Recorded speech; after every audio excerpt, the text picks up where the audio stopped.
চিন্তা করে দেখেন লায়লার মা লায়লা কত খুশি, কত শান্তি মনে করছে, কোনো ভিতরেই নাই, অন্তর নাই, অনেক সুন্দর করে লায়লার মামুনের মা এইটারই মানে দুই দিন ধরে লায়লা অল্প দিন ধরে লায়লা মামুনের যে কাহিনী করতে আছে, বাবারে বাবা এত কাহিনী যে করতে আছে, মানে ভিউ বাড়ার জন্য, মানুষের লগে নাটক করার জন্য, কত কিছু করার জন্য।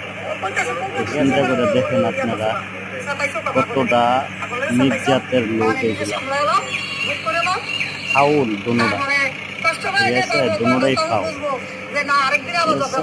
ভিউ বাড়ার জন্য মানুষের লাগে এটা নাটক করে, নাকি পরিচিতি। হ্যাঁ